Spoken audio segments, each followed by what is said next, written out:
예, 홍영철입니다. 예, 제가 인터뷰를 하면서도 느꼈고 지금 의장 활동하시면서 그리고 탄핵 국면에서 받은 인상으로 의원님은 자존심이 상하는 상황이나 명분이 없는 상황에 굴복하고 이런 걸 체질적으로 싫어하시는 분인 걸로 저는 느꼈거든요. 예. 네. 그렇게 느꼈는데 우선 네. 왜 탈당을 결심을 하셨고 그리고 왜 철회라고 하는 더 어려운 결정을 하셨는지 네. 예.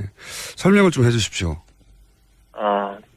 탈당의 뜻을 이제 모으기로 한 것은 저 이제 지역에서 또 많은 분들 또 지지하는 국민들이 이제 대선 이제 막판에 들어서면서 보수가 분열된 상태로 이 대선 선거를 치르게 되면 결국은 의미 있는 결과를 만들어낼 수 없고 그리고 또 지금 현재 상태로 보면 뭐 문재인 후보의 당선을 지켜보는 것 아니냐, 결국 나중에 역사의 죄인이 된다, 뭐 이런 이야기를 저희들에게 이제 많이 하시죠. 그렇기 때문에 우리가 보수가 그래도 하나로 좀 단일화해서 끝까지 최선을 다하자, 뭐 이런 생각들이었습니다. 이제 그런 생각들을 가지고 우리가 향후에 이렇게 단일화된 모습으로 다시 보수 재건에 나서야 된다, 이런 생각들을 가지고 이제 뜻을 모았죠.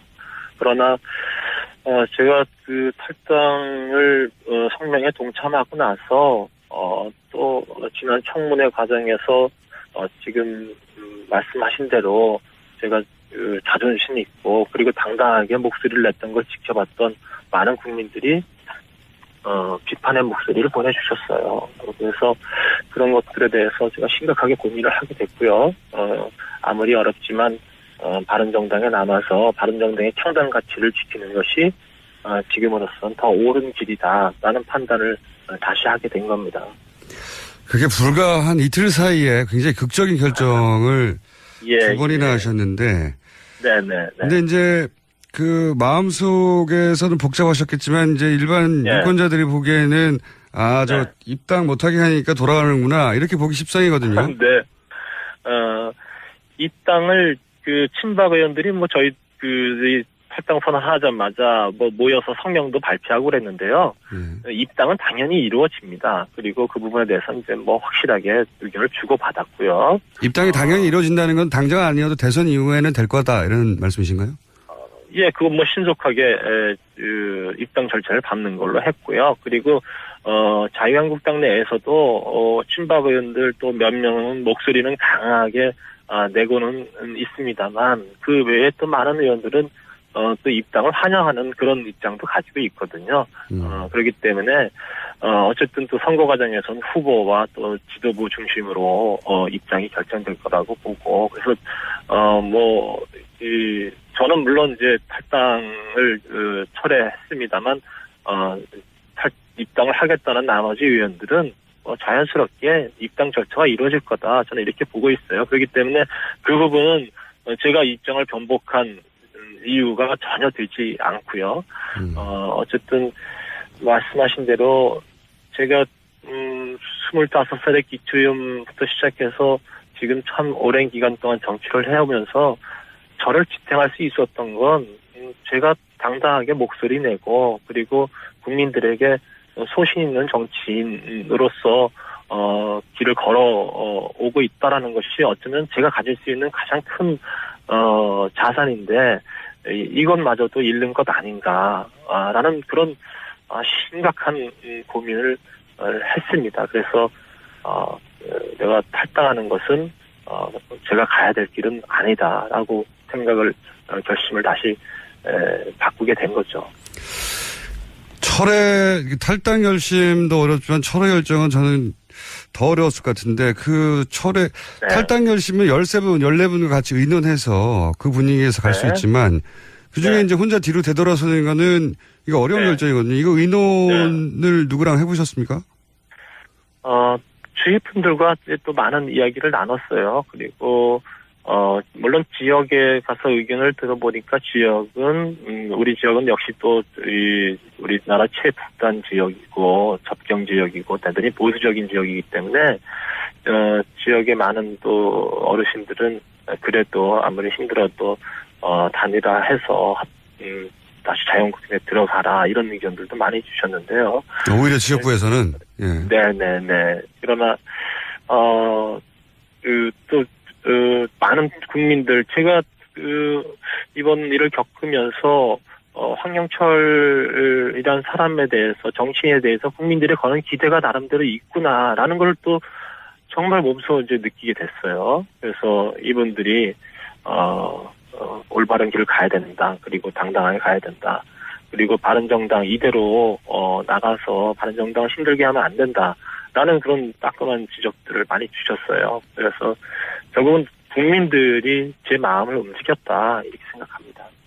장제원 의원도 유사한 고민을 하지 않을 수 없을 것 같은데 혹시 장제원 의원과 혹은 친박 쪽에서 거부하는 뭐 권성동 의원의 김성태 의원 이분들하고는 의논해 보셨습니까? 김성태 의원은 이제 끝까지 저에게 함께 가자 지금까지 이렇게 또 많은 부분들을 김성태 의원하고는 의논도 하고 고민도 나누고 이런 사이거든요. 예. 그랬지만 제가 제 결심은 탈당 철회하겠다는 결심은 변함이 없다라는 걸 분명히 이야기를 했고요. 그리고 자유한국당의 입당이 만약에 처리가 되면 그곳에서 열심히 개혁적 보수의 목소리를 내달라라는 바른정당을 지키면서 끝까지 가겠다 이런 입장을 전달을 했고요. 장제원 의원 같은 경우는 어제 제가 기자회견을 하러 지역에서 출발해서 올라오면서 기자회견 시간까지도 같이 조율하면서 맞춰놨었거든요. 같이 철회 기자회견을 예정을 했다가 네네네. 그런데 장제원 의원이 자기는 조금 더 주위 분들과 이야기를 나눠보고서 그리고 결정을 내리겠다 해서 제가 혼자 기자회견을 하게 됐습니다. 장제원 의원은 아직 철회든 그 이후에는 사실 전화 통화를 안 했어요. 결정을 못한 상태군요. 네네. 그래서 고민을 깊이 하고 있구나. 제가 이렇게 생각해서 그 마음이 정리될 때까지는 제가 전화를 또 해서 이러저런 얘기를 하는 게 별로 이렇게 좋을 것 같지 않아서 통화는 안 하고 있습니다. 결국 본인이 결정할 문제죠. 그러면 장제원 의원도 그런 가능성이 없잖아 있고 다른 분들도 혹시 아시는 선에서 있나요? 철회를 할 분이? 철회까지 이어질지는 그건 모르겠어요. 그런데 이 탈당 선언하고 나서 친박 의원들이 나서서 일괄복당 반대 목소리도 내고 또 우리에 대해서 또 배신자 운운하면서 강한 목소리를 내는 걸 이렇게 보도를 접하면서 정말 자괴스럽다. 우리가 단일화 명분을 또 보수 대통령의 명분을 가지고 입당하지만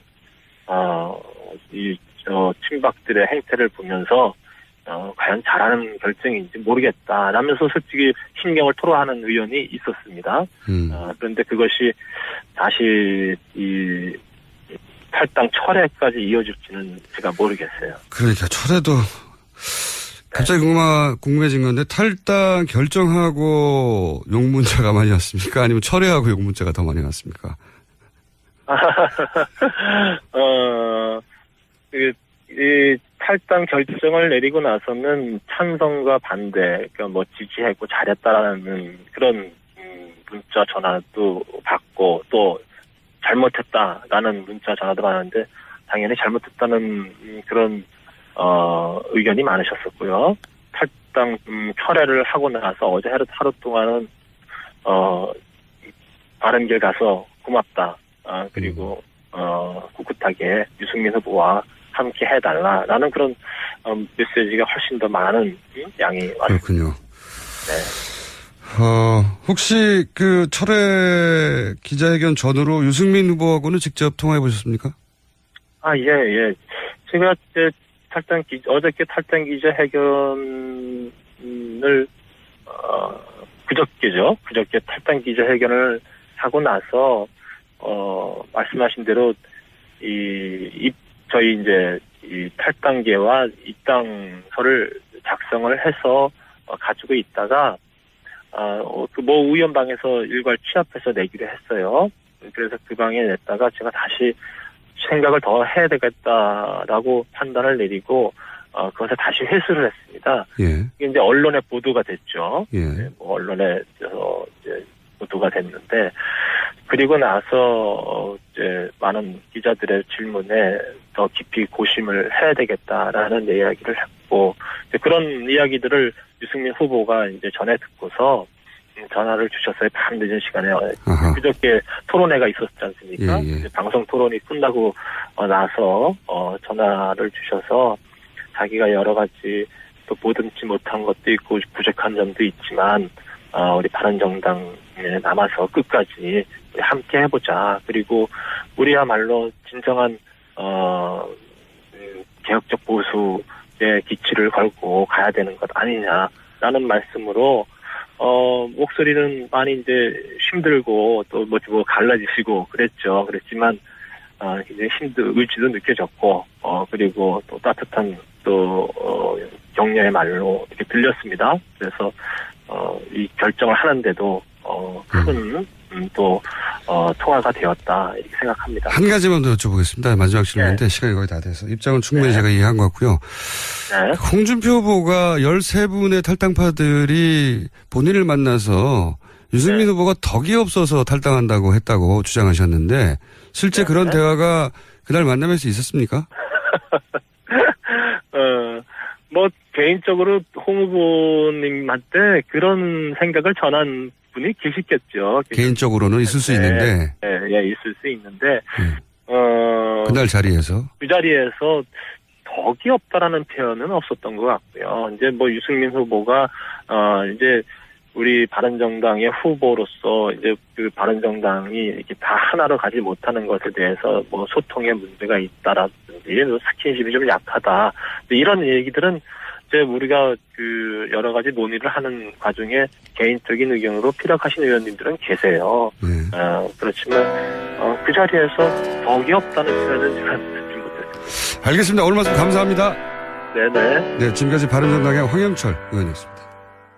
지역이고 접경 지역이고 대단히 보수적인 지역이기 때문에 지역의 많은 또 어르신들은 그래도 아무리 힘들어도 단일화해서 다시 자유한국당에 들어가라 이런 의견들도 많이 주셨는데요.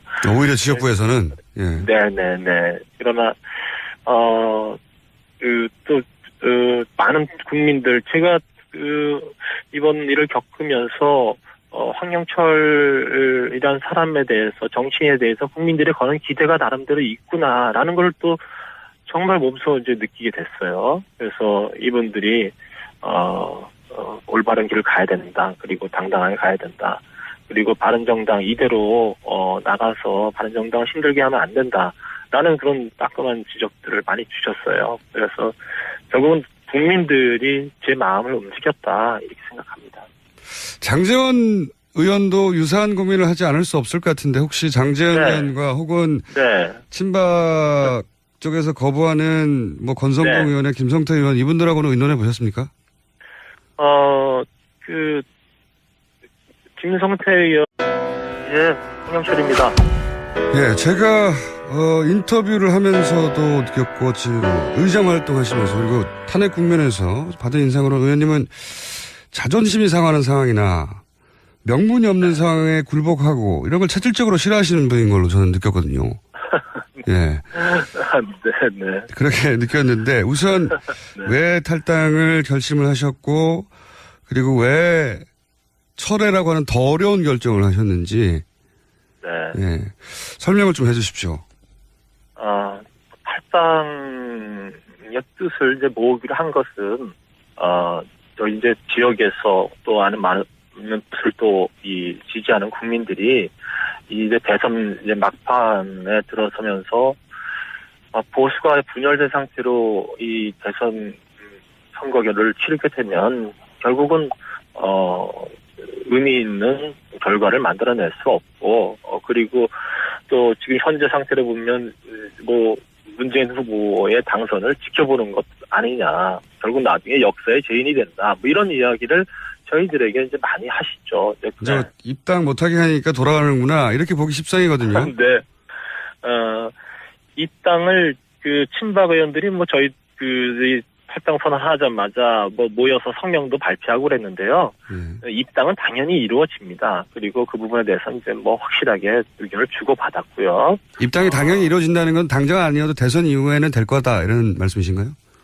예, 그건 신속하게 입당 절차를 밟는 걸로 했고요. 그리고 자유한국당 내에서도 친박 의원들 또 몇 명은 목소리는 강하게 내고는 있습니다만 그 외에 또 많은 의원들은 또 입당을 환영하는 그런 입장도 가지고 있거든요. 그렇기 때문에 어쨌든 또 선거 과정에서는 후보와 또 지도부 중심으로 입장이 결정될 거라고 보고 그래서 저는 물론 이제 탈당을 철회했습니다만 입당을 하겠다는 나머지 의원들은 자연스럽게 입당 절차가 이루어질 거다. 저는 이렇게 보고 있어요. 그렇기 때문에 그 부분은 제가 입장을 변복한 이유가 전혀 되지 않고요.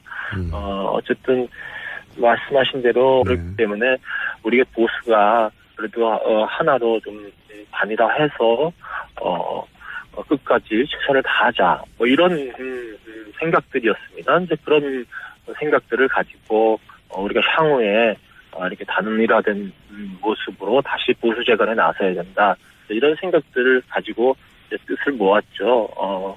그러나 제가 탈당을 성명에 동참하고 나서 또 지난 청문회 과정에서 지금 말씀하신 대로 제가 자존심 있고 그리고 당당하게 목소리를 냈던 걸 지켜봤던 많은 국민들이 비판의 목소리를 보내주셨어요. 그래서 그런 것들에 대해서 제가 심각하게 고민을 하게 됐고요. 아무리 어렵지만 바른정당에 남아서 바른정당의 창당 가치를 지키는 것이 지금으로서는 더 옳은 길이다라는 판단을 다시 하게 된 겁니다. 그게 불과 한 이틀 사이에 굉장히 극적인 결정을 두 번이나 하셨는데 네네. 근데 이제 마음속에서는 복잡하셨겠지만 이제 일반 유권자들이 보기에는 제가 25살의 기초의원부터 시작해서 지금 참 오랜 기간 동안 정치를 해오면서 저를 지탱할 수 있었던 건 제가 당당하게 목소리 내고 그리고 국민들에게 소신 있는 정치인으로서 길을 걸어오고 있다라는 것이 어쩌면 제가 가질 수 있는 가장 큰 자산인데 이것마저도 잃는 것 아닌가라는 그런 심각한 고민을 했습니다. 그래서 내가 탈당하는 것은 제가 가야 될 길은 아니다라고 결심을 다시 바꾸게 된 거죠. 탈당 결심도 어렵지만 철회 결정은 저는 더 어려웠을 것 같은데 탈당 결심은 13분, 14분과 같이 의논해서 그 분위기에서 갈 수 있지만 그 중에 이제 혼자 뒤로 되돌아서는 거는 이거 어려운 결정이거든요. 이거 의논을 누구랑 해보셨습니까? 주위 분들과 또 많은 이야기를 나눴어요. 그리고 물론 지역에 가서 의견을 들어보니까 우리 지역은 역시 또 우리나라 최북단